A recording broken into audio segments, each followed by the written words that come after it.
Has your organization invested in a game-changing tech project only to discover that the promised benefits never really materialize? Or that the implementation was so flawed that the system is also regarded as a financial and operating disaster? Sadly, this happens far more than it should.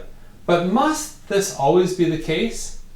In the first of this two-part series, I'd like to give you 5 key reasons for technology project failures and how to avoid them. The first is no detailed blueprint. A blueprint is the planning engagement that maps your processes, data, and systems, then determines how a particular type of software will be used to achieve specific business goals. It often will include 3 other elements: an early recommendation of specific software, a high level of technical architecture, and a listing of recommended business process changes. Without a blueprint, the project risk is exceptionally high. The wrong system is often implemented, there's reduced frontline support, and there are often significant scope changes and change requests that happen along the way. The second factor is this: don't believe the vendors. Software vendors and commissioned salespeople are in the business of selling software. So the truth sometimes gets stretched a bit in the sales process. The simplicity of implementation, the ease of use, the ROI, or a promised feature turns out to be vaporware. Trust but verify. The third is little understanding of the trade-offs. Now, there's a fundamental decision that must be made whenever implementing large-scale software. Modify your processes or modify the software.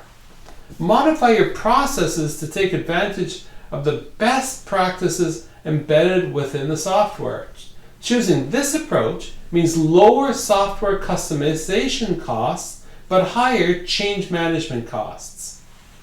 Modifying your software to conform to your organization's processes and therefore maintain your strategic advantage over competitors. Choosing this approach means lower change management costs, but higher software customization costs. While vendors may say that their software already works the way you do, but better, and therefore you'll get the best of both worlds, refer to rule number 2. Don't believe the vendors. Instead, ensure that there's a fulsome exploration of this issue during the blueprint process. The fourth rule is no team continuity.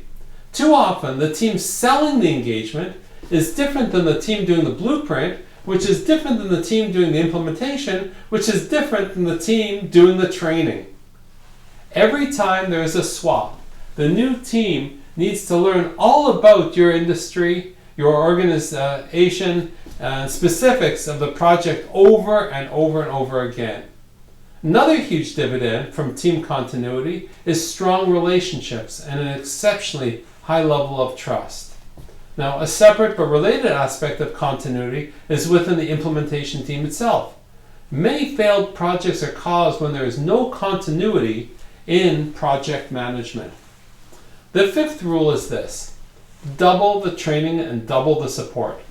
The success of the project is really not determined by the build, but rather the uptake. Implementing a system is really more about change management. Training empowers and support is the insurance policy. Skimping on either means that the system will be used inefficiently or simply won't get used.